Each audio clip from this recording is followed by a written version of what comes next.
Okay, today we're speaking with singer Chris Van Dahl. Of course, Chris, you play Steven Tyler in the LA Aerosmith-based band Aeromyth. Could you tell our listeners when you first joined the band? Yeah, kind of an interesting story, actually. I got a call back in, oh my God, I want to say it was 2007. And I'd pretty much gotten out of the business. I was tired of what I was doing. I moved back to Michigan, which is where I'm actually from. And I had ended up in a band in Michigan with Kenny Olsen, who was the lead guitar player for Kid Rock. And Kenny and I were working on an album with our band, Pack of Wolves, at the time. And I got a phone call from this guy named Neil Shelton. And Neil got my number from a mutual friend. And Neil had put together an Aerosmith Tribute Band called Pump. And this person had suggested Neil call me because they were looking for a Steven Tyler. I guess they'd been looking for a replacement for the guy that they had for over a year. And so anyway, I'm working on this record with Kenny, and I get this phone call from this guy I didn't know. And he told me what his situation was. And I thought it was really funny and kind of ironic because first off, I was almost 3,000 pounds. I wasn't living in California anymore. And secondly, I'd spent my entire life trying to move away from the Tyler comparisons because I'd been getting it in all the bands I'd been up to that point. So I told him, I said, I appreciate the phone call and whatever, but the last thing I see myself doing is putting myself out there in an Aerosmith Tribute Band. Long story short, Neil and I actually became friends, and he stayed in touch. And slowly but surely, I made my way back to California. And he wore me down, and eventually I actually went out to check the band out. And the band wasn't great, but I actually had a really good time. So I told him afterwards, I said, listen, if you're serious about doing this, I'd be willing to, but we have to build the band from the ground up and get it right. And that means the details, like every guy in the band had to be the right guy. And I pretty much expected him to say no, because he already had his thing going, but he was completely open to it. And that was essentially the beginning of Aeromyth. We started to replace members and slowly over time bring in the right guys. And that's how I ended up in an Aerosmith Tribute Band. And now, of course, part of the reason I'm interviewing guys like yourself, Chris, is, there's a big misconception about tribute bands out there, which is a lot of people believe, guys that play in tribute bands are, failed musicians or guys that could never, make it an original act. But part of the reason I wanted to interview you was because that's not really your story at all. I mean, prior to hooking up with Aeromyth, back in the mid '80s, I know you were in a LA based band called Cherry Street, and then right before you hooked up with Aeromyth, you were also briefly a member of LA Guns. So I was kind of curious. You want to go back to the early days of your career. What was it like? Trying to make it on the Sunset Strip, especially, when you were in the band Cherry Street? Well, I can tell you, the thing about Cherry Street is I was living in Michigan at the time, and I'm going back here. It's a long time. Yeah. Almost everybody in that band was from Detroit originally. I was playing in a Detroit-based band. We were what was known as an A-circuit cover band, which meant that back in the 80s, we would tour around to different venues, and we'd do like a week in one town, a week in the next, playing whatever the rock club was, and we'd do like 3-4 sets a night, 45 minutes a set, 5 or 6 nights a week. And my plan was actually to move my band out to LA at some point and, take our shot as an original group. And a guy showed up in a club I was playing in one night, and he was familiar, though I didn't know him well, and it turned out the guy was the roommate of a different guy I played in a band with once. His name was Don Corbecki. And Don had moved to LA a couple of years earlier, and he was with a band that was offered a deal by Metal Blade, but the contingency was that they found a different singer. Well, Don thought of me, but he didn't know how else to get a hold of me, so the guy actually got on a plane, and he flew from LA back to Michigan and tracked me down to offer me this gig. And I was, you know, pretty engrossed in the thing I was doing, so, you know, I told him I appreciated it, but I took a pass. Well, of course, par for the course, 6 months later, my band broke up. So I called the guy up, and I said, hey, I said, are you guys still looking for a singer? And he said, no, it's too late, no, it passed. And I said, well, what are you doing? He said, well, I've got this roommate that's a guitar player, and, you know, we're talking about doing something if you're interested, but you'll probably have to send out a package because this is a whole new deal. So I did that, and I told him, I said, my only contingency is that I want to bring my guitar player that I'm with now with me. And we all came to terms. So I bought a van, my guitar player and I jumped in it and literally just moved to LA with the shirts on our backs.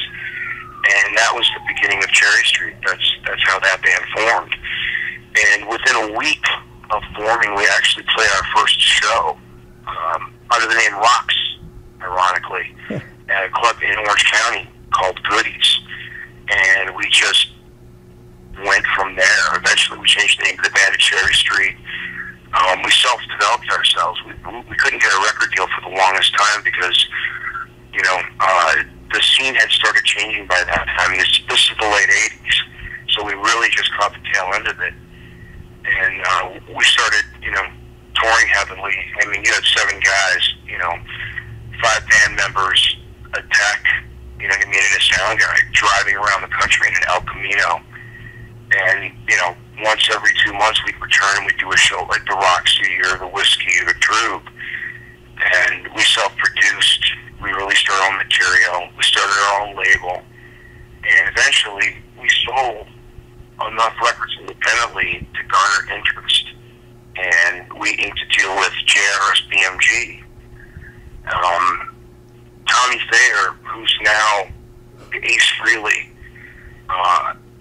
in KISS, who was Gene Simmons. I think he was Gene's personal assistant at the time. And Eric Turner from Warrant co-produced that first record with Pat Reagan, who was the engineer behind a lot of the KISS stuff, a lot of the Deep Purple stuff. So that's kind of the Cherry Street story in a nutshell. Okay, and of course, back then you were going by the name Roxy Van Dahl, is that correct? Actually, it was Roxy Dahl. Oh, okay. And the Van Dahl actually came, that was my godmother's name. Okay. I changed my name when I came out to LA. It's kind of an Alice Cooper thing, you know. I just knew there were so many guys out there doing what it is that we do.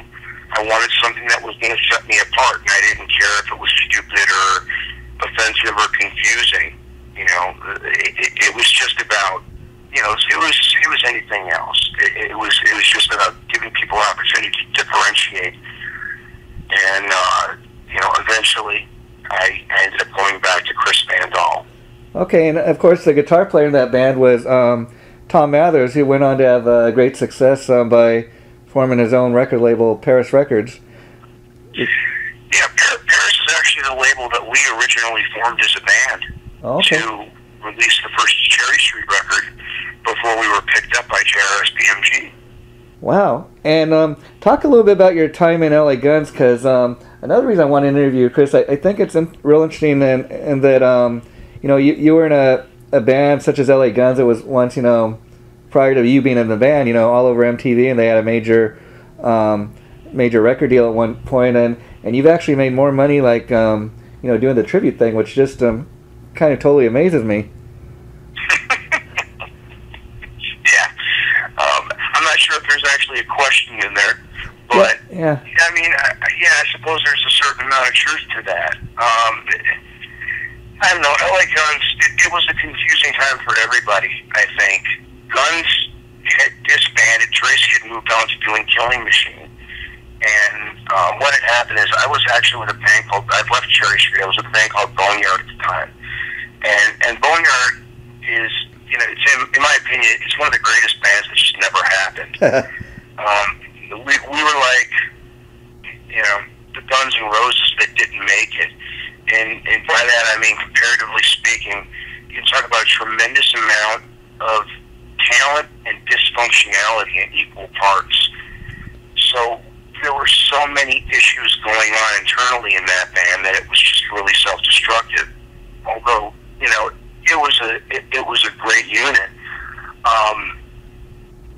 What came down was this. Boneyard had a show at FM station, and I had a friend that was looking for an amp. And he asked me if I wanted to drive up to the LA area. I was in Orange County at the time, I think, to go look at this amp with him. And I said, sure. So we get to the place. We're going to go check out the amp. And it turns out the guy selling the amp was Tracy. Yeah. So that was kind of a surprise.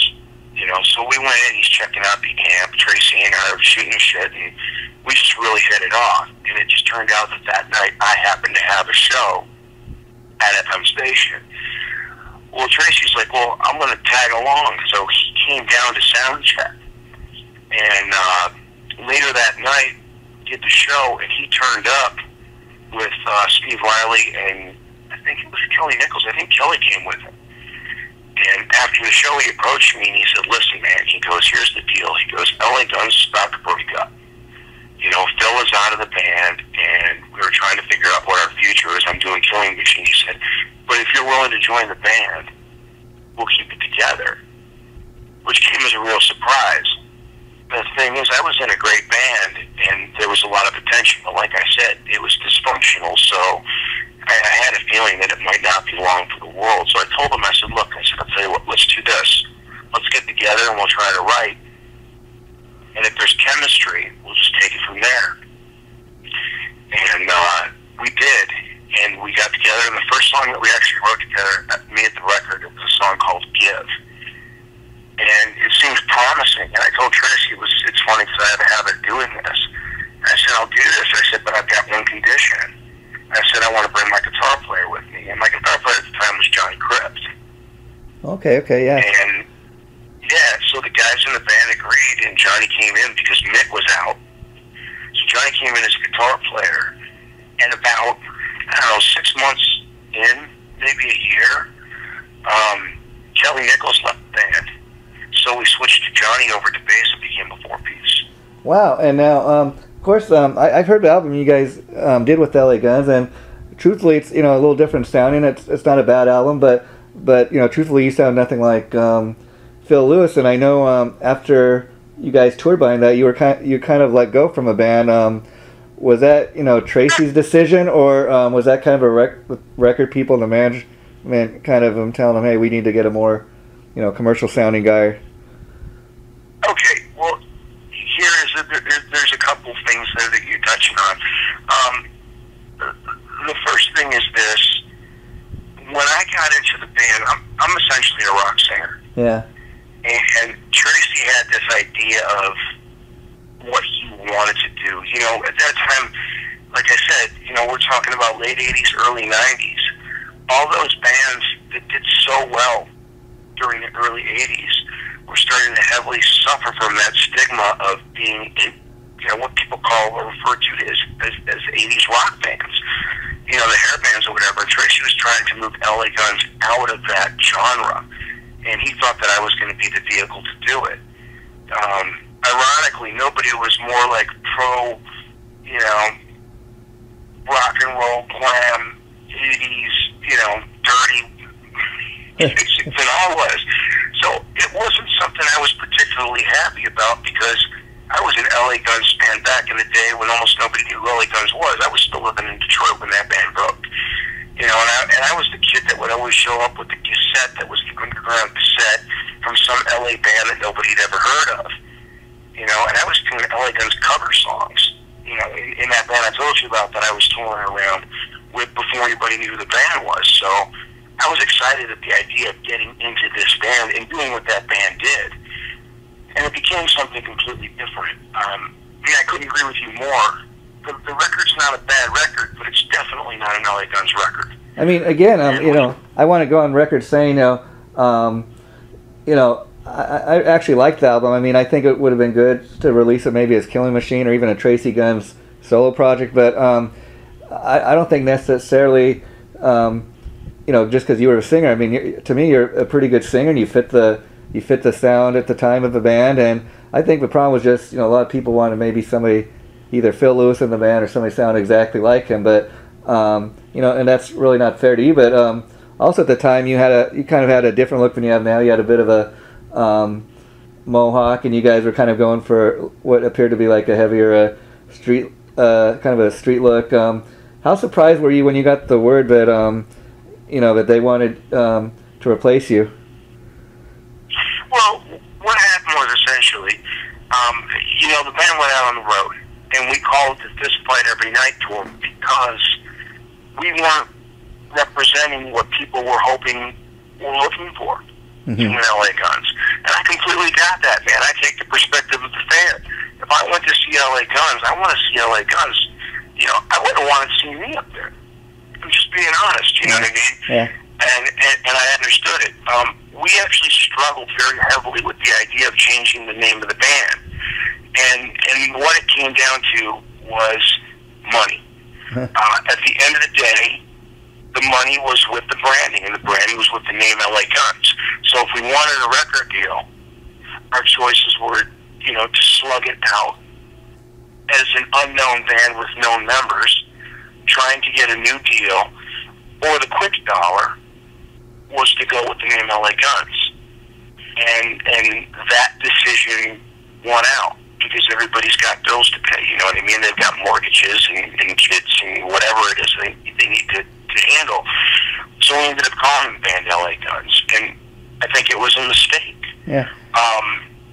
Ironically, towards the end, before I left the band, I watched the audience change from predominantly female to male. Wow. We started winning over a completely different crowd, which was the objective of the band from the beginning, but by then it was too late. And just so you know, to answer your other question about being let go from the band, what happened was this. I saw where it was going. I knew what the problem was. I knew it wasn't a good fit. So I called Tracy up, and I told him, I said, look, man, this isn't working. I said, I can't do this anymore. You know, I said, I love you, I love the band, but let's be honest, it's just not meant to be. This isn't something that people are interested in.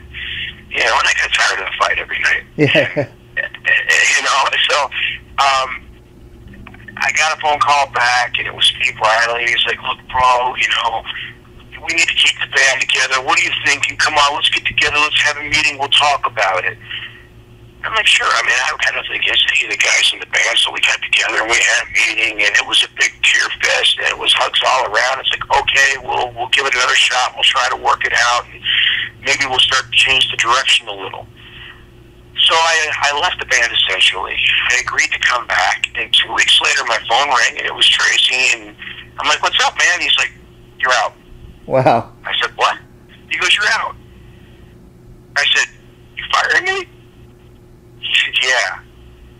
And it was the funniest thing. I actually laughed because I was like, no, wait a minute, I just quit. What's that all about? And I found out later on, through the grapevine, that what had happened was they'd been courting Phil, trying to get Phil to come back to the band. And they thought Phil was going to do it. So that's when I got the phone call. What happened was Phil didn't come back at that time. Yeah. And then they ended up bringing in, I think they brought in Ralph. Yeah. Michael Starner, obviously. And then Jesse came in. You know, it was a revolving door. You know what I mean? We're very incestuous with that group. It's like, you know what I mean? But at the end of the day, I left the band, and then I was let go. Yeah. So, and you know, the interesting thing, you bring up Ralph, and you know, a lot of people I've interviewed for this project I'm doing is you and Ralph. I brought up your names because oddly enough, like, he's the guy that replaced you in LA Guns, and it seems like since you and him have left the band, you guys both went on to bigger and better things. Because, you know, people forget, you know, right before Ralph joined LA Guns, he was you know, original David Lee Roth and, you know, the Atomic Punks, which was right now probably the oldest run-in Van Halen tribute. Ralph set the standard, man. I mean, no question about it. As far as tribute bands go, Atomic Punks is the band that everybody knew. You know, we've done shows together, and they would always pack houses. You know what I mean? He's great at what he does. And it's nice because Ralph's talented enough to give credibility to it. So, but again, yeah, you're right. It's another perfect example. But, you know, you speak about tribute bands. It's funny because when I was in LA Guns, Tracy was in a tribute band called Slack Babbitt. I'm pretty sure that Great White used to be the White, which was a Led Zeppelin tribute band. Yeah, yeah. And I've heard that Godsmack started out as an Alice in Chains tribute band, but I'm not certain if that's true or not. Wow, wow. But a lot of guys do this kind of thing. Yeah. Yeah, you know, there, even guys like Brian Tishy, the drummer he's been in Whitesnake and Ozzy and Billy Idol. You know, he's got like a Led Zeppelin tribute, and he's got a Kiss tribute. So, you know, it's coming pretty big thing, this tribute thing. And, you know, talking a little bit about Aeromyth, I was gonna, Les from the Cult was in a Cult tribute band. Oh, wow. The drummer from the Cult was in a Cult, yeah. Wow, that's cool. Yeah, and so talking a little bit about what you do in Aeromyth. I mean, you really got the Steven Tyler look down. You know, how important was that? Like when you guys were putting the band together, you know, for you not to just be able to play the songs, but to get the look down and look the part. Well, my thing was this. You know, since I was in junior high school, I went from being monkey face to Aerosmith breaking and becoming that kid that looks like Tyler. And like literally that changed my life. Because being from Detroit, you know what I mean, I was a skinny white kid, and I was an introvert, and I got my ass handed to me on a daily basis. You know, by the gangs in the neighborhood. And when Aerosmith broke in Detroit got FM. We were one of the first regions to get FM, and Aerosmith broke out there just before, you know, anywhere else. And so I became aware of them at a very, very young age. And I grew up with it. And it was the same thing in the band scene. Like, you know, I mean, from my Cherry Street days on forward, I was always doing things trying to limit the comparisons. And that has a lot to do with the mohawk and the dreads and the facial piercings when I was in LA Guns. It was the same thing. It was like, oh, that guy looks like Tyler. You know, I was doing whatever I could to move away from it. Now, on the other hand, when I finally joined Pump, which later became Aeromyth, I said, what happens, and this was my thought process, I said, what happens if I actually embrace this? I've been fighting it my whole life. But if I embrace it, and that's what I did, you know, but I always take things to the extreme, which is why I had the conversation with Neil about changing out the guys in the band. It's not just enough for me to look like Tyler. I want every guy in the band, down to the buttons on their shirts and the guitars that they play, to do Aerosmiths. Because if we're going to do this, it's got to be right. You know what I mean? There's a reason it's called a tribute band. Anybody can play somebody else's music, but you're literally paying tribute to the artists that you're emulating. Yeah, I mean, and that's what we did. I mean, we went on a manhunt. Man, I can tell you, it's not easy to find, you know, a bass player that's 6'5", you know, with the original gear that plays that way. But we did it. I mean, it's almost like casting a movie. I mean, I've seen some of these tribute bands, and like in particular, like a Guns N' Roses tribute band from, you know, called Hollywood Rose, and the guy, he looks just like Axl Rose. The band, they look like we're talking about. They look like the part they're playing, and you know, the guy in the band, and you'd swear it was 1987 Guns N' Roses era all over it. And for some people that never saw the original band, that's as close as they're gonna get. You know, if you weren't able to see like Guns N' Roses back in the day, you probably never see Slash and Axl on stage again. But that's as close you're gonna get. And if the band does it right, it's almost like, you know, the people come to see you. You know, you're giving them something magical. You know, a real experience to, you know, remember. I agree, and I think that if you do this and you're serious about it, you have a responsibility to do that. You know what I mean? Yeah. It's like, man, there are 50 different Kiss tribute bands out there. Why do you think that is? Because any idiot with a pair of 6-inch stacked heels, you know, and their sister's makeup case thinks that they can do Gene Simmons. And it's just not true. I mean, there are a few bands out there that are really amazing. But for the most part, it's the idea of the thing. It's like these guys get out there and they're like, this is a way to make a fast buck. And I get that it's fun.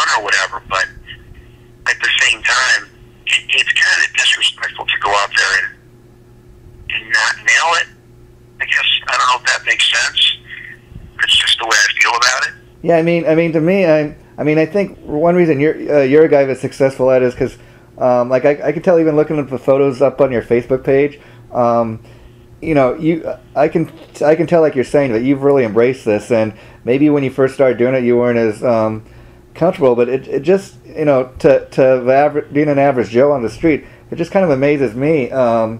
If you embrace it and you really get into it, and like anything you do in life, if you put the hard work and the effort towards it, you can be successful. And it's almost like it's a little easier than trying to get an original band together where you have to write the music, and it might, like in Aeromyth, maybe it took you maybe 2-3 years to get the band rolling, whereas if you start an original act, it might take you 5, 6, 7 years, to really start making a name, for yourself. Yes. Yeah, no question. Well, I don't know if you're aware of this or not, but this thing started as Aeromyth with me, but I've been home 11 days in the past 2 years. I've been working for Legends in Concert all over the country. Okay, you want to talk a little bit about that? Sure.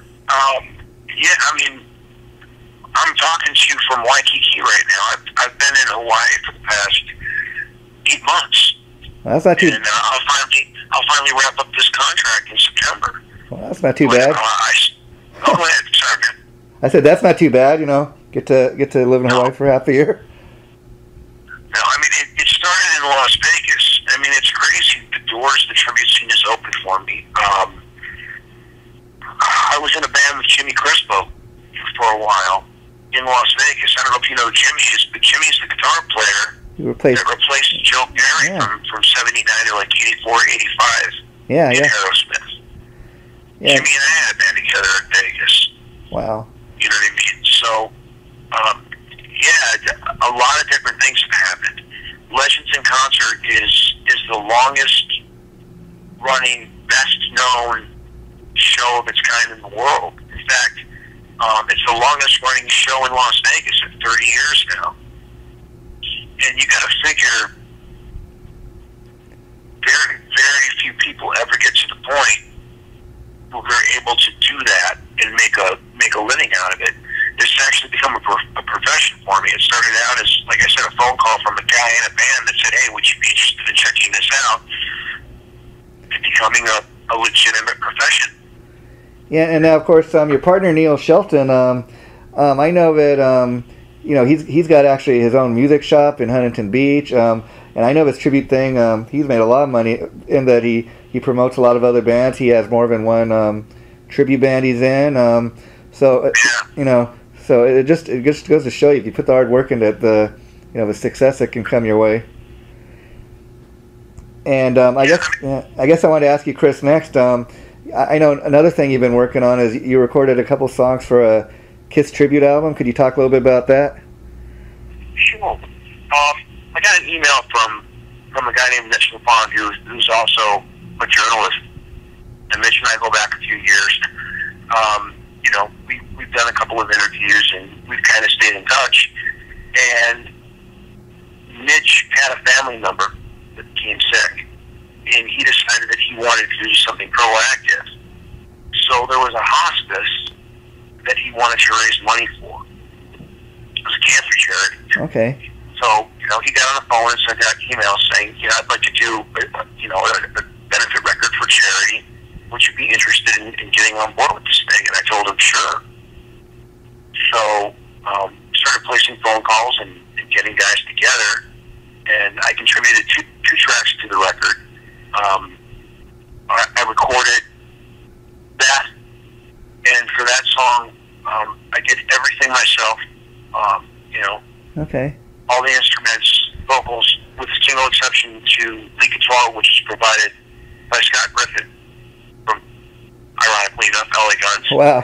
He's player in LA Guns. Yeah. Scott tracked the acoustic lead section for that. And I did Hard Luck Woman with Stacey Blades and Adam Hamilton. And actually, I think Scotty might have laid the bass on that track as well. Oddly enough, all from LA Guns family. Yeah, like I said, you know what I mean? We're all kind of in there. Yeah. That's cool. And I got to ask you a little bit. I was curious. since you've been out of LA Guns scene, what you thought about the two LA Guns things that was going on for a while. You know what? The two LA Guns, the 47 Rats, the Great Whites. Great Whites. Here's what it comes down to. You've got 4 or 5 guys in a band, and everybody's worked hard over the years to establish what that entity is, that brand. And it's tough because you want to eat and you want to play. It's what you love to do. It's in many cases the only way any of these guys know how to make a living. Yeah. But they can't get along. So they branch off. They both use the same name, and they're like, wait a minute, this is causing confusion on the scene. I'm the real LA Guns, or I'm the real Rat. Yeah. I empathize, man. You know what I mean? I do. I don't really know what else to say. It's like, when I joined LA Guns, because of legal issues, we had to literally change the name to the LA Guns. Wow. Yeah, that's so it's tough. At the end of the day, the best thing would be for everybody, the fans especially, but if these bands could work out their differences and just regroup and do it right. But I can understand that there are situations where that is just not possible because you've got one guy that's completely out of his mind, or you've got oil and water, 2 guys that just can't, you know what I mean? They can't bury the hatchet after all these years of issues. But, and I was curious. I feel bad for the guys that are out there trying to make a living. Yeah, I was curious if you heard the new stuff Tracy's been doing with his League of Gentlemen band. Yeah. Actually, it's funny because when I was in the band, the Extraordinary League of Gentlemen was a Sean Connery movie. I don't know if you remember that. Yeah, it's a comic based on a comic book. Yeah. I remember back in '96 or '97, touring around Tracy talking about someday starting a band with that name. Yeah, well, and I think it's great. You know what I think? I'll hearts off to him because, I know Tracy's the Guns in LA Guns. Yeah. But he's finally just said, you know what? I'm going to do something completely removed. And I mean, I know there was Killing Machine or whatever. Yeah. But Tracy has so much more depth as a guitar player than just the blazing solos and that kind of thing that he's known for. I mean, he's actually an amazing writer. I've heard stuff that he's done that hasn't been released that just boggles the mind. And I think he's stretching out with this record and these guys, and he's digging deeper. So I'm proud of him. I think it's a great thing. I've been a long time fan of his as well. I think he's a very underrated as a player. And anybody who's heard his new album, it sounds very 70-ish. Got a, kind of a real bluesy feel. But again, like you, I commend him for that because he could have just put out another LA Guns type sound on an album. But he's a very talented guy, and I think anyone that checks it out will see that. And I was curious. Yeah, I was curious. Doing the tribute thing yourself, like in regards to Aeromyth. Do you guys play material from the band's entire catalog, or do you kind of stick closer to the classic material? Now there's a difference between Legends in Concert and Aeromyth. The thing that I love so much about Aeromyth is not being in a box. That band, we knew over 3 hours worth of material, and we played some of the most obscure stuff. And there are a lot of hardcore fans out there. I mean, Aerosmith's got 4 generations of fans. They've been out there for, 40 years or whatever. Yeah. And we played it all, man. I got to ask, what do you think about their latest album? I mean, it's pretty good, but it's a little different. It's not like what you'd expect classic Aerosmith sound like, but it's all good, I think. It's funny. I just had this conversation with Steven Tyler. He asked me, he's like, have you heard the album? Yeah. I said, yeah. He said, what do you think? I said, it's almost too good. He said, what do you mean? I said, the writing is fantastic. Your voice has never sounded better. But I miss Toy noise in the attic. Yeah, yeah, yeah. You know what I mean? Yeah, yeah. Like, he's so good at what he does. It's hard for him to move backwards and look backwards. And I know that was the band's intention with this record. You know, I mean, that's what they did. They stripped it down. They recorded digital to analog. They brought in Jack Douglas, you know, who did their, like, classic all their early records to produce and whatever. And they touch on it in moments. But, you know, I would love to hear them just set up a tape machine, get into a garage, and hit play and go. Wow, yeah. And yeah, and on that note, do you think like Aeromyth would ever play anything off the latest Aerosmith album just to, you know, kind of jazz it up or do something different? I wouldn't be opposed to it. Yeah. For certain. But to be honest with you, it's been a year and a half since I've done a show with the band. And even then, I was only able to do a show with them in Nassau because I spent 6 months on Norwegian Epic Cruise Line ship doing what I do for Legends. Okay. And we were able to book an Aeromyth show in Nassau when I was in port. So, yeah, I gotta be honest, man, I don't know if and when I'll return. I mean, my objective was with Aeromyth at some point was to set up a Vegas show, like a permanent residency in one of the larger hotel casinos, and do a 2-hour Aerosmith show. You know, pianos rising out of the stage, flying in from, you know what I mean, the top corner of the scene, like the whole nine. And I just don't see that being a viable possibility with the responsibilities that the guys in the band have outside of the group.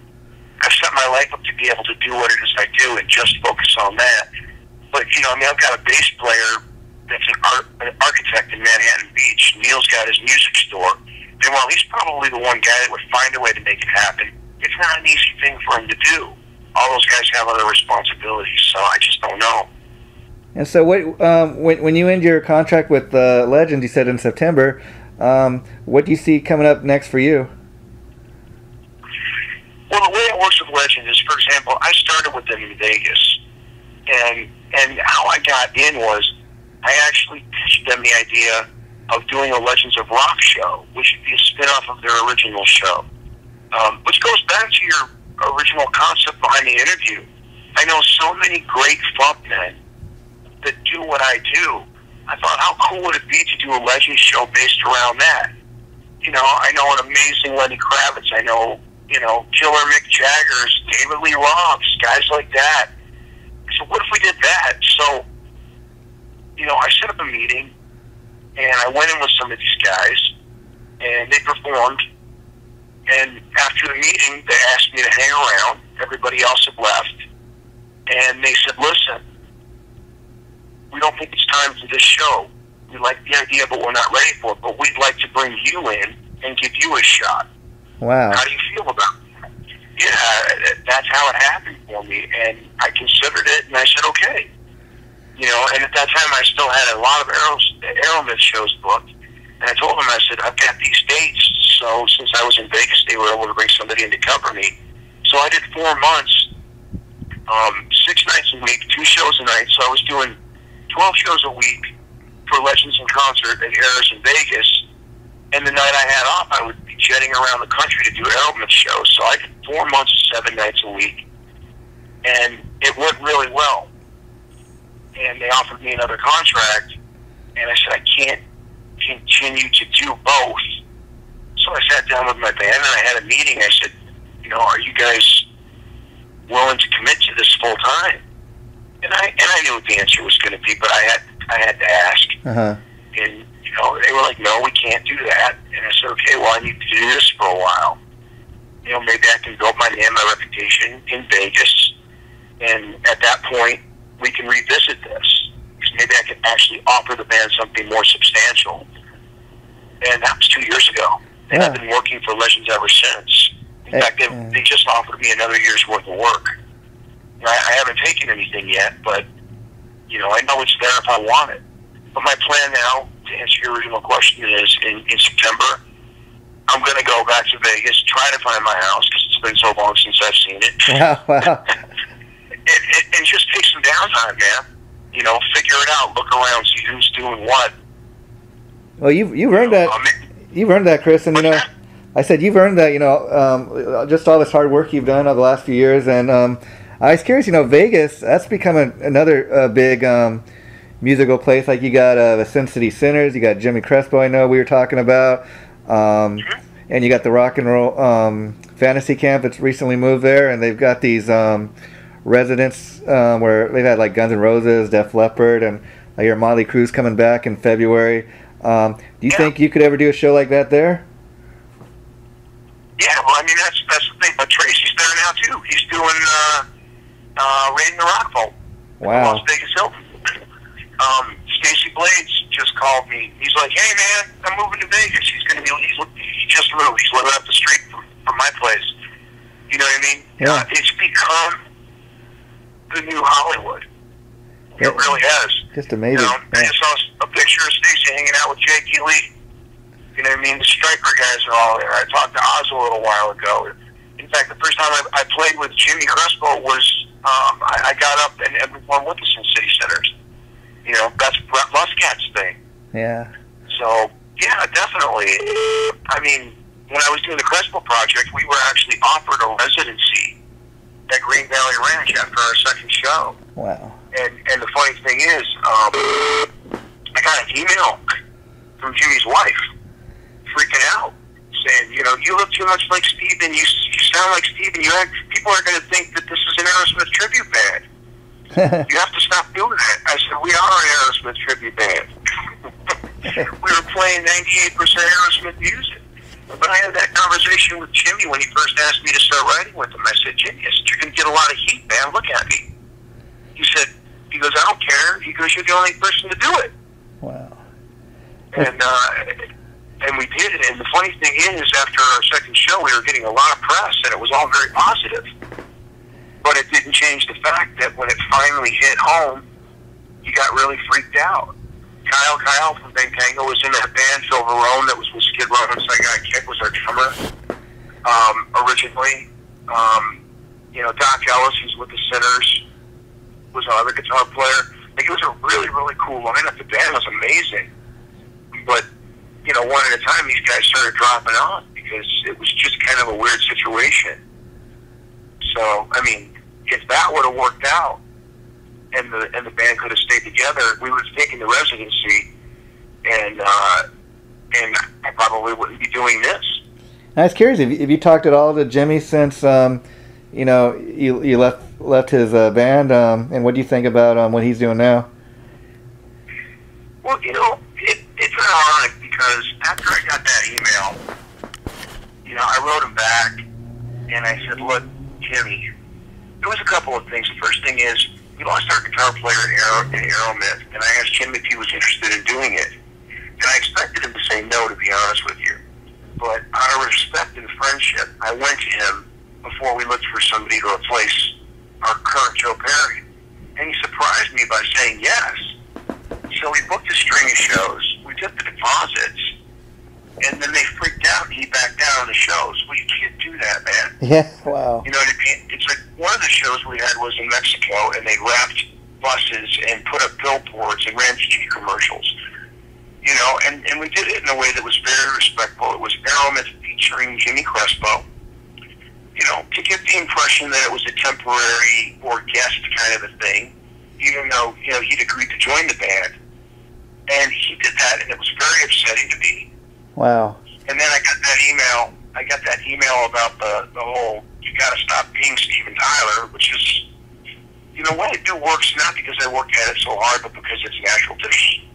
So I was like, no, I can't just change who I am. This is what it is. This isn't going to work. So I wrote him back an email saying, you know what, respectfully, I'm just going to bow out of this thing. You know, no lack of love for you or the guys from the band, but I can see that it's a problem and I don't want to create issues. And then I didn't receive a return phone call. And I had a Pro Tools ready at his place. You know, I loaned him a Les Paul, and I had stuff. I needed to get my stuff back. And he wasn't answering my calls. And so I showed up at his house one day.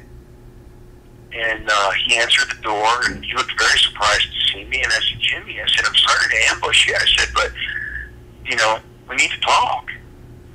So, you know, he let me in, and we sat down at the table, and we were talking. And he went on this big speech about, you know, if we want to do this, then you need to make these changes. And he was really telling me how it is. And at the end, when he was done, I looked at him, and I said, you haven't checked your email, have you? Mm-hmm. He said, what do you mean? I said, Jimmy, I left the band a week ago. And of course, the next thing I saw was a press release saying that I was fired from the band. Wow. Typical, man. Wow. In this business, you know what I mean?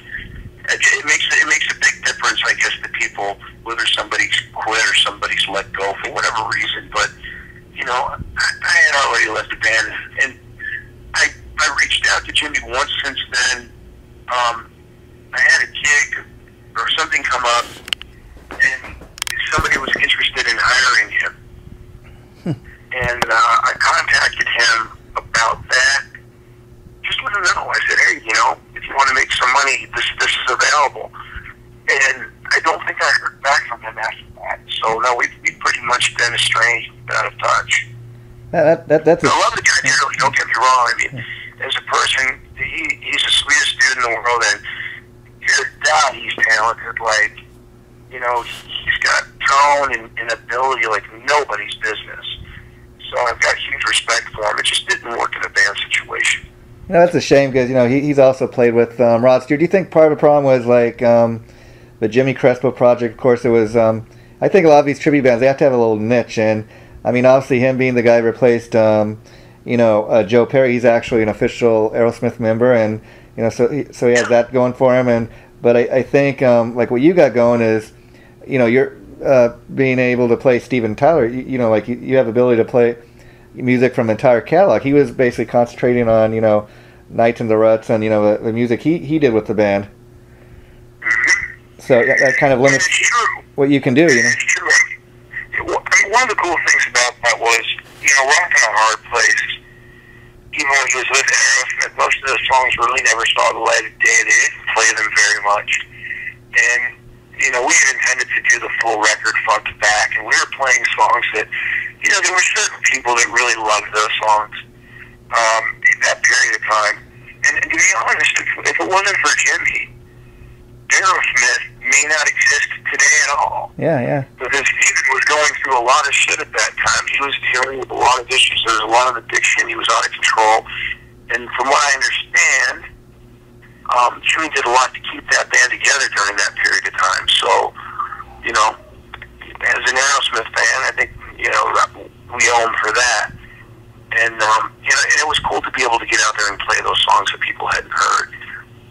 But the greater plan, in my mind, was to write new material. And Jimmy and I actually started writing a new record. Wow. And I have, I don't know, 4 or 5 nearly completed songs that will probably never see the light of day because I'd never be comfortable releasing them under the circumstances. Yeah. But it was good. It was good stuff. I mean, obviously, it's very, very, you know, Aerosmithy. Yeah, and of course, I got to ask, you were talking a little earlier about having actually met Steven Tyler, the guy that, you know, plays the role of Steven Tyler. I got to ask, what was that like? And is he aware of, you know, who you are and that you, you know, portray him? Yeah, well, that's an interesting story. It actually starts, and I'll keep it as brief as possible, but it starts with me being in Atlantic City, performing at Bally's for Legends in Concert. Wow. I was there when Hurricane Sandy hit, and I was one of like 8 people left in that hotel when they evacuated the entire city. And the reason that I stayed is because the company felt it was the safest place for the acts to be, because there was nowhere inland that you could get far enough to get away from the hurricane, and no place left to go, because every hotel had been booked out for people leaving their homes. So when the hurricane hit, I was literally right in the center of it, and I got a phone call from a friend of mine, and she told me that Aerosmith was planning a secret concert at 1325 Commonwealth Avenue, which is where their first apartment as a band was. That's where they wrote their first song. That's where the band broke. And Aerosmith, for the release of the record, was returning to do a free concert on the streets that nobody knew about. Well, it coincided with the hurricane, so my show was shut down, so I jumped in the car and drove to Boston through the hurricane. Wow. To go to see the show. Anyway, I met up with this, this friend of mine, and, her name's Christine Malkowski, and she's like an uber Aerosmith fan. She follows them around the country, like literally. If there's a show in Australia, she jumps on a plane and goes to Australia. And, as crazy as that sounds, she's just very passionate about the band and the music. She's as sane as they come, but like she's been all over the world seeing the band. So the guys in the band pretty much know who she is. That's how she knew about the show. We became friends. Well, when I got back to Vegas on a very short break in between contracts, she called me and she said, Aerosmith is playing the MGM Grand in Vegas. I said, yeah, I know. She said, are you going? I said, no, I in hell. She said, why? I said, the last place a guy that looks like me wants to be is at an Aerosmith concert. And she laughed about it. I said, well, why don't you and Dan, which is her significant other, I said, why don't you come stay with us? So they did. They came to stay with us in Vegas, and she surprised me with tickets, which is something, again, I didn't want to do. But the kick was this. Her tickets were including an afternoon meet and greet with Joey Kramer. Wow. And she said, why don't you just come do the meet and greet, and then you can bail before the show starts. And I said, well, that would be cool. So we went down there about 3 o'clock in the afternoon. There were about, 150, 200 people in the actual auditorium.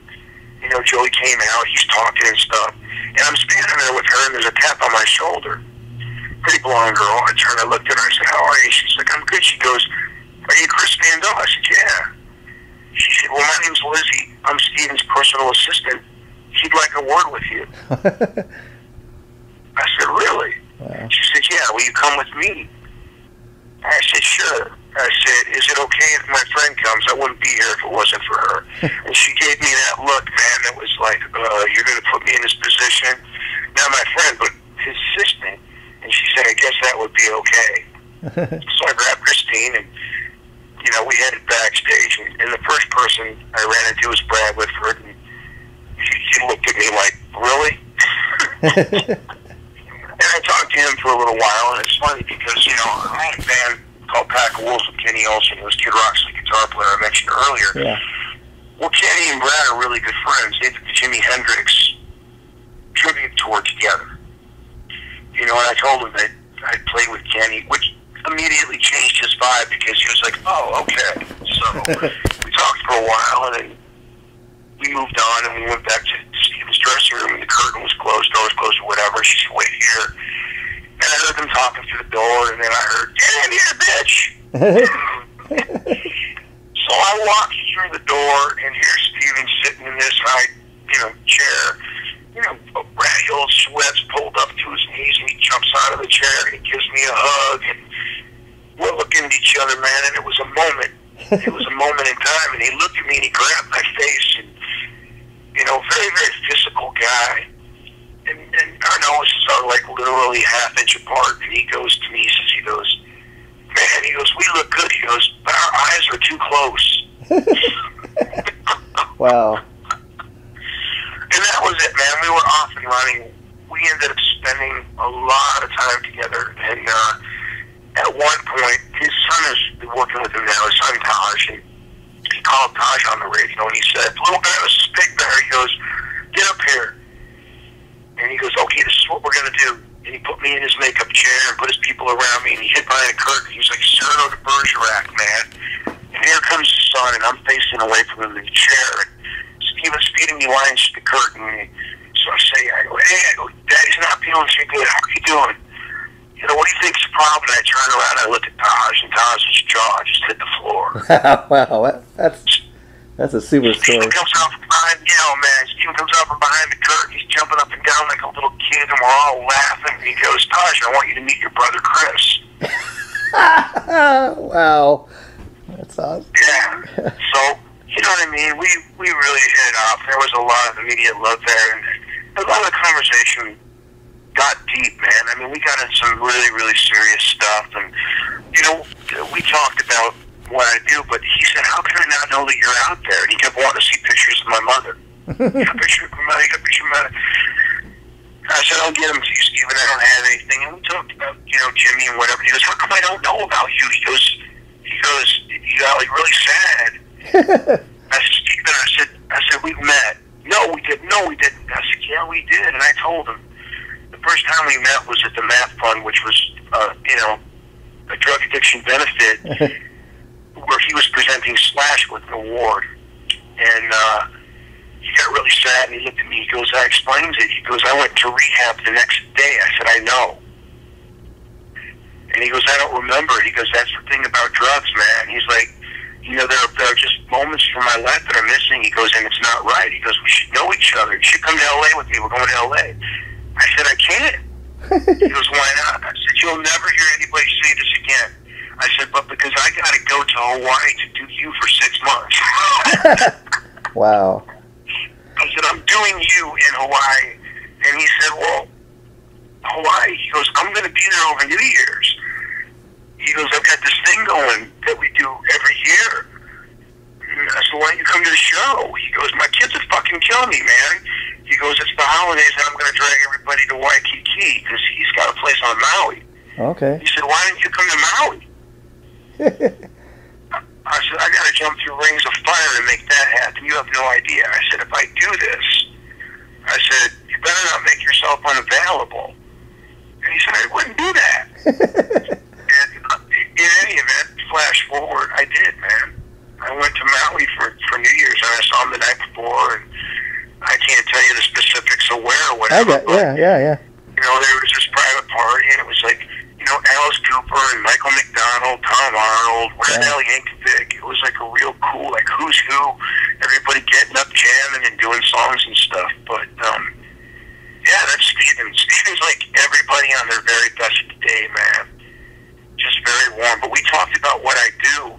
I got a call when I was in Aeromyth from an attorney, and they hit me with a cease and desist. They're like, "You can't do this Aeromyth thing. It's too close. It's too close to Aerosmith." You know what I mean? Mm-hmm. And it was kind of an ugly conversation. I said, "You know, we credit Aerosmith with everything." I said, "Well, all we're out doing is selling their records, you know?" And I said, "Can you put me in touch with anybody? What if I get permission?" And the guy was cool. We talked for a long time, the attorney, and he said, "Well, if you send me a letter, I can promise you I'll get it to the band, but I can't promise you that they'll reciprocate." I said, "Okay." Well, I told Steven what happened, and he got really mad. He goes, "Who the fuck did you hear from? Who was it?" And I said, "Well, it was this guy," and I gave the name. He goes, "Fuck them." He goes, "All the people that work for me are women." He goes, "My attorney is a woman." Wow. And he goes, "If you hear anything again, you tell them to go fuck themselves." He goes, "You do whatever you want." He said, "There was a time that it might have bothered me." He goes, "But not anymore." He goes, "I totally get it, man." And he goes, "And it's cool, and I got your back, so whatever." Wow. So if that's not a blinding endorsement, man, I don't know what is. You know what I mean? Yeah, and I got to ask you a little bit more about your Legends project. Now, of course, you play the role of Steven Tyler. Like, what other you know, people are being you know, paid tribute in that show? Well, the show that I'm with right now, yeah, it changes constantly. They've got a huge bullpen of people, but Elvis Presley, which is the standard with Legend shows, and we've got a guy doing 2 eras of Elvis. We've got, you know, the 1960s Blue Hawaii Elvis, and then we've got the 70s comeback concert Elvis. So, you know, twice the Elvis for your money. Michael Jackson. Okay, so and do you guys have like a backing band that backs you all up? Like when you're doing yes. Steven Tyler, you're up there singing all the Aerosmith songs, and then they got the Elvis guy, and Michael Jackson comes up. Right. Oh, okay, okay. Yep. That's what it is. It's a live band. The band is completely live. All the singing is completely live. In this show, we've got 18 dancers. And it's a little bigger because this is like the Rockahula theme. So we've got the whole like Hawaiian grass skirt vibe going in the beginning of the show, and you know, people surfing across the stage. It's really amazing. But yeah, you've got one band that backs all the artists, and then the primary tribute artists come out, and we run through a melody of the catalog. So it's great because there's something for everybody. We also have, you know, Madonna in this show. Sometimes you'll get a Gaga or, you know, Britney Spears or Bobby Darin or Stevie Wonder or, you know, Rod Stewart. It really varies depending. And the show changes as a general rule. Most venues change every 4 months. This one, because it's Hawaii, changes 6. And they actually offered me a residency here, which I turned down because it's just, I mean, it's Hawaii, but it's still an island. Yeah. And, you know, it's a great place to visit, but I don't want to live here. So I'm ending up here at 9. They gave me 3 extra months. But it's an amazing show. Like I said, it's the longest running show on the Vegas Strip. But we also have venues in Myrtle Beach and Branson, Missouri. We do the Norwegian Cruise Lines, the Epic, Atlantic City. We just did something in Niagara Falls. We've done New York, Russia, Germany, Japan. So. Well, you know, that kind of answers my next question. I was going to ask, you know, a lot of, you know, regular rock bands, you know, they, like your experienced tour around the world. Would you ever be able to do something like that with a show like this? What, touring around the world? Yeah, you know, like you're talking about maybe doing something in Vegas, but would it be too expensive, like, to take this, you know, to different cities, even across the U.S., or just you think it'd be too costly? No, I'm sorry, man. I'm not sure if I'm understanding the question. Are you asking me about if I did that with a band? I'm talking about, like, your Legends show. Do you think it would be easier, like, to do a show in Vegas, you know, like a residency, or do you think you'd be able to do? I see what you're saying now. I see what you're saying. Well, I mean, Legends has venues, so they actually have the buildings. Okay. And they just change out the artists. For me, ideally, to be able to set up a residency in Vegas, the bigger difference is not so much financial, is the ability to do an entire show. Because when you come to see me in Legends, you're getting 20 minutes. You're getting 40 years worth of Aerosmith packed into 20 minutes. So it's very cool, but it's limiting. You know, with a Vegas residency, I can span an entire catalog with a band and put out a full production. You know what I mean? This is about 5 different artists doing what they do really well instead of focusing on one artist giving you the whole picture. And yeah, the production is very costly. So just to take it and to move it around as a moving production, I can't see a way to do that, especially in today's climate because of the economy, man. People are so very careful with their dollars. You know, it's tough. I mean, people are having a hard time eating and putting gas in their car, let alone, you know, spending $50 on a ticket to go out and see a show. And I imagine a show like Legends, you know, you got a little bit of a history, like you said, it's the longest running Vegas show. So you know, you got a lot more people come to see that probably, as opposed like when an Aeromyth show, you'd have probably just, you know, diehard Aerosmith fans. So do you prefer like one over the other? It's apples and oranges. It's really different. There are things I like that are about either thing. With Aeromyth, I'm out of the box. Yeah. And if I'm doing Tyler, I can do him all the way. I mean, it's no secret that Steven has a tendency to go pretty far. I mean, if you've been on American Idol, I think they gave him his own, you know, bleep button. And I have to be very conscious because with Legends in Concert, we're a family-oriented show. Okay. We're not the kind of show where you make a family. Yeah. You know what I mean? So I have to, you know, choose my words carefully in the things that I do. With Aeromyth, I can do anything I want, and there aren't any limitations.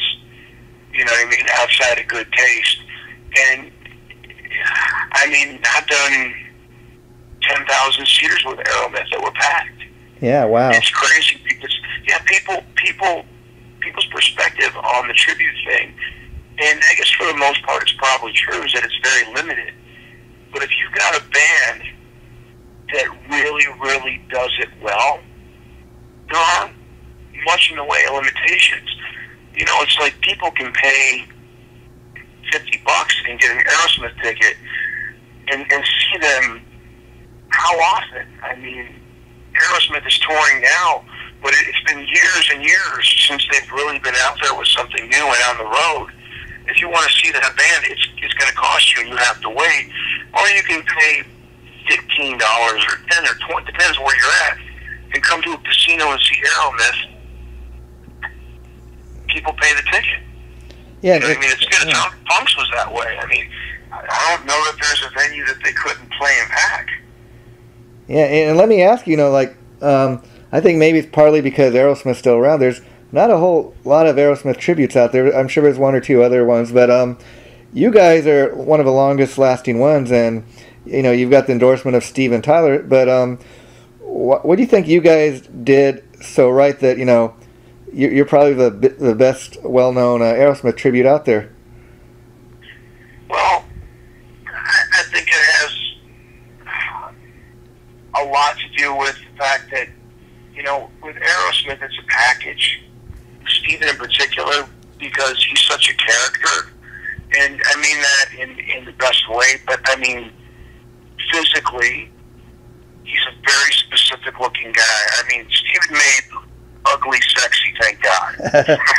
And he's so identifiable by his physical characteristics that if you don't have that, it's really hard to create that suspension of disbelief for people. If you're looking at a stage and there's an Aerosmith tribute band up there, but you don't see that face, it's really hard to let go of the fact that you're watching a tribute band. And good, bad, or otherwise, I bring that to the table. His physical mannerisms, the way he carries himself, it all plays into it.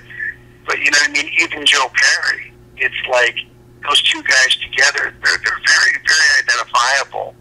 And I don't know how many bands out there are able to nail the details. And to be honest with you, I was obsessive when I decided to do this. It wasn't an easy thing for me. It's like everybody's got to be the right guy. And I mean, you got to make certain concessions. There's no doubt about it. I mean, you're not going to get it 100% right, but as far as coming as close as possible in a package, I think we accomplished that in Aeromyth. I don't know how many guys out there look the way Steven looks. Yeah. When Steven Tyler looked at me and he went, and he said this to me, and I'm not kidding, he said, man, he goes, how hard is it to look the way you look? And I went to laugh. I thought he was making a joke, and then I realized he was completely serious. And I said, what do you mean?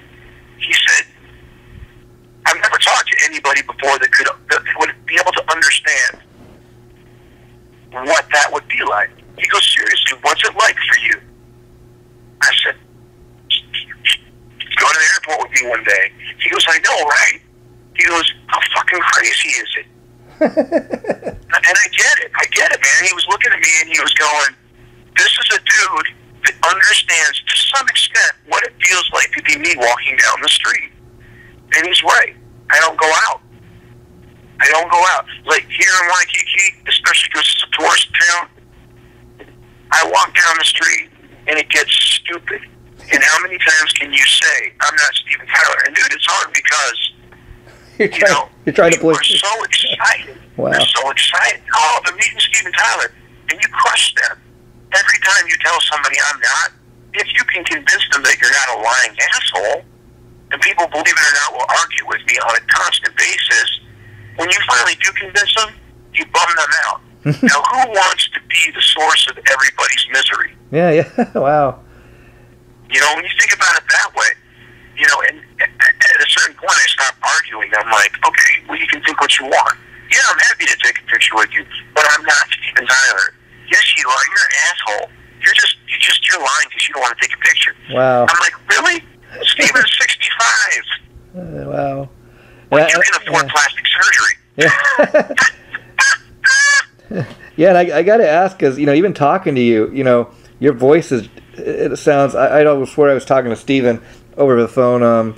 You know, do you think that's just part of doing this for so many years that you really got everything down? I mean, you don't even have to try anymore, it seems like. I don't know, man. I mean, people ask me all the time, they're like, I mean, do you study him? What is it, you know, how did you get to be this way?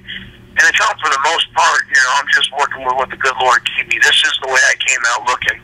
The hair is another thing entirely. You know what I mean? It's like, I bleach my bangs, and my eyes are blue, Steven's are brown. I wear contact lenses. You know what I mean? That's about as far as I have to go. The rest of it through the years, ironically, has been me working in the other direction. Let's get dreads. Let's put piercings in our eyebrows. Let's get tattooed. Why? Let's not look like Steven Tyler.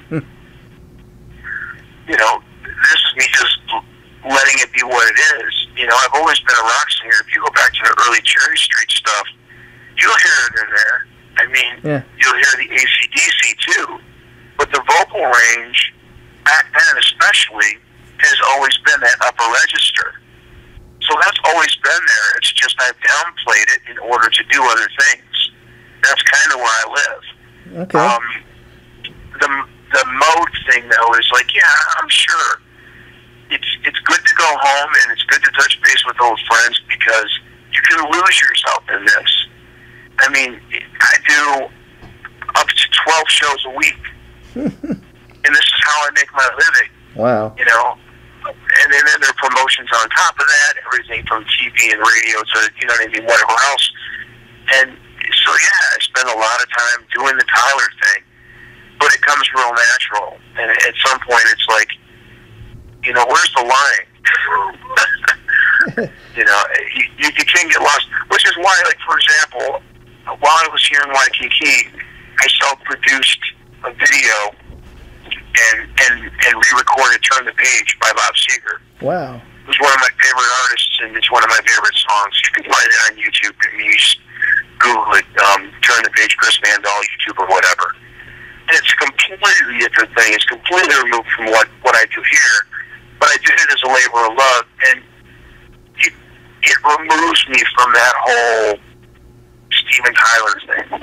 You know, and that's one of the reasons I did it. It's just something else.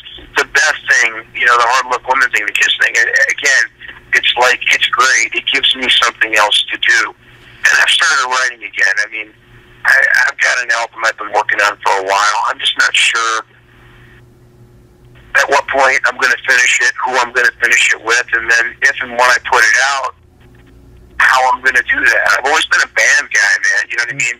This is the first time in my life I've ever really done anything where it was like, the only person I'm responsible for is me. I got to make sure I'm on the stage, and then I don't have to think about my guitar player or the bass player or the drummer. So, you know, I'd like to get back into a band situation at some point. It's just really difficult with my schedule. Do you think you'd ever be able to do both? You know, at least like put out, you know, maybe a solo album or something, and still, you know, do that and the tribute thing in between? I'd like to. I guess if I get to a point with this company where I feel comfortable enough to say, listen, I want to work for you guys half the year, and know that they'd be okay with that, yeah. I mean, right before I committed to doing this, I was sitting in my living room with, you know, Kyle and Mark Knight from Bang Tango. We were talking about putting Bang Tango back together, and I was going to sing for the band. Wow. Cool. Yeah, I mean, a lot of things happen. You know, which is kind of weird, because then this goes back to the thing you asked me about earlier. Everything comes around full circle. The bands with the same names. Because Joe Lestay is a friend of mine. You know, I've known Joe for years. When I was in LA Guns, we took Bang Tango out on the road with us. And it was Joe and Kyle at the time. And I think those were the two original members of the band that were still with the band. Yeah, they were talking about putting the original band back together without Joe. You know, because I was playing with Kyle and Crespo, and he was like, man, this would be a great fit. And I love to do it because I was a fan of the bands, and my band Boneyard was that kind of funk fusion rock thing that I joined when I was enjoying LA Guns with when I was doing that Boneyard thing. But that would be kind of weird again. Yeah. You know, because like I said, Joe's a friend of mine. What are we going to call the band? Yeah, yeah. You know what I mean? Yeah, I even heard briefly before they got Jizzy Pearl in LA Guns that they were recruiting Joe, and that never worked out for one reason or another. But you know, so it all comes back, like you said, full circle. I was curious, the turn the page thing, is that just something you did to put up on the internet, or is that for some future album you hope to put it on? No, it was a labor of love. You know, back in '76, I've got an older brother, and he came home with that record. And, I mean, we're talking vinyl, big old fucking monster speakers, the whole nine. And that song came on, and I was a little kid. I just sat there mesmerized. My mind was blown. And I went, this is what I'm going to do with my life. You know, and that song has stayed with me ever since. I've been a huge Bob Seger fan. I mean, being from Detroit, like, I think he's our generation's Dylan from that time frame. Like, as far as being a storyteller, just amazing. And I've been thinking about doing something for a while. And I'm limited here because I'm in a hotel room. Man, it's amazing what you can do with, you know what I mean, a roll of duct tape and an iPhone. But I've got a small recording studio with me. I keep with me when I'm on the road, you know, so I can track and get my ideas down. And I just went after it. I said, this is something I really want to do. And that's why I did it. I did it because it's just something I've been thinking about for years, re-recording that song. That's cool. And it's real. This is how out of touch I am. After I did it, somebody pointed out that Metallica had re-recorded it. Yeah, I was just going to ask you. I didn't even know. I was like, oh, really? But they did it like probably over 10 years ago, or 10 or 15 years ago. So but that's what I was going to ask you. Oh, okay. Heard the Metallica version. I mean, Jason Newsted was still in the band. That's how long ago it was. Anyways, Chris, it's been great talking. The last thing I want to ask before I let you go is we're talking a little bit about the Pack of Wolves and the Boneyard bands. Even though those bands are no longer together, is there any chance you might one day release that stuff just so your fans could check it out? You know, it's interesting. I got a phone call from Kenny Olsen last week, and he's talking about moving to Vegas, and he was like, maybe we should put the band back together. And what happened with that band was Kenny left Kid Rock to pursue Pack of Wolves full time. And Kid Rock, Bob Ritchie, was actually talking about releasing the record and taking the band on the road, from what I understand. Kenny didn't want to do that. He needed to remove himself from the band altogether. Yeah. And we got buried under we have a complete record done. I mean, the record's completely done. It's in the can. It's been sitting there since 2007. And we haven't been able to release it because of the red tape. Wow. And I think that the air is finally clearing, and we may have an opportunity to release at some point in the future. So, you know, that is on the horizon. I don't know. I can't say for sure that it's going to happen, but it looks good. Boneyard, there's stuff out there. I mean, there are demos out there floating around. And Paul Alvarez, who's the main guitar player in that band, and I have been talking about doing something again. So, yeah, something's coming for sure. And you ever talk? Timing's just got to be right. And you ever talk with Johnny Cripp, who was in LA Guns with you? Because he's kind of disappeared from the scene since then. You know, sadly, no. Johnny was one of my closest friends for many, many years. And we became estranged. What happened was, after I left Guns, he finally left the band. And, you know, we reconnected and started doing stuff together. And we were going in two completely different directions musically, which was frustrating to him, I think. And I decided to go to school. And it upset him. Wow. Because he got some feedback from his significant other. She was like, you need to do something with your life. And I think he got really mad, and he just kind of cut ties at that time. Wow. Yeah. So we haven't been in touch in years. And I think it's silly, you know. I think it's a silly thing, but like I said, man, you don't know what people's reasons for the things that they do are. But from what I understand, he's got a couple of kids. You know, he's happily married now, and he's doing really well. And I wish him nothing but the best. I'm very happy for him. Well, that's good to hear. And Chris, I really enjoyed talking to you. I had a feeling that you're going to have a great story to tell, but I had no idea that you had such a great story to tell. So please do me a favor and keep in touch. And maybe if you have anything coming down the line, let me know, and I'd be glad to help you get the word out. I've followed you obviously since you were in LA Guns and that, but I really think people, if they get a chance, need to go check out what you do.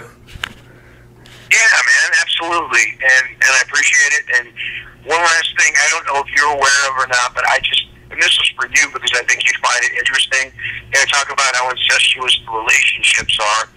I don't know if you're aware of the fact that I actually played bass in Love Hate. Oh no, not even. Wow. And how long ago was that? Yeah. In the early days? This is what happened right after Johnny left LA Guns. Wow. Johnny and Jizzy and I got together, and we put Love Hate back together, and we did this and this leads to something else, but very, very funny.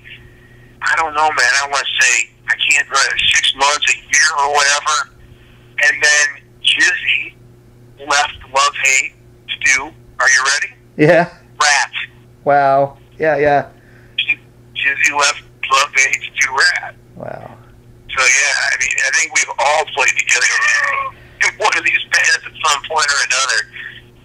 And I got it. Yeah, just another little circle. I got to ask, being friends, did you ever go see Jizzy do a gig with Rad, and what did you think about that? No, I never had the opportunity to, because I was always doing other things or gone. I mean, I'm gone all the time, man. I'm never around when this stuff is going on. But what I will say is that, as a singer, I'm one of Jizzy's biggest fans. I mean, when I got the phone call, I was like, okay, so I'm going to sit in my room playing bass 12 hours a day. Literally, I did this until my fingers bleed because Skid is one of the most amazing bass players. I mean, any question, just listen to Dope. I mean, the way he slaps and plays to get this right. But like LA Guns, Love Hate was my favorite band when I was in Detroit, like before anybody knew who they were out there. And just one of my favorite singers. So I'm just happy that the guy is out there kicking ass and still doing stuff. And now I guess Jizzy's got a band with Doc Ellis, the Sin City Sinners, who I played with in the Jimmy Crespo project. Okay. I'm just glad he's out there. I'm sure he did an amazing job. You know what I mean? Jimmy's got a great voice. He is a great voice. Yeah, and the last thing I think Jizzy did that was really great was him and Tracy actually put out an LA Guns acoustic record. It's the last thing he did with them, and it's called Acoustic Gypsy. It's actually pretty good. It's like unplugged versions of a lot of LA Gun classic stuff, and I suggest people check that out. But thanks again, Chris. I really enjoyed talking to you. So I'll be in touch, and I'll keep you updated on the progress of this project. But I really want to thank you for taking time to do this. I really appreciate it.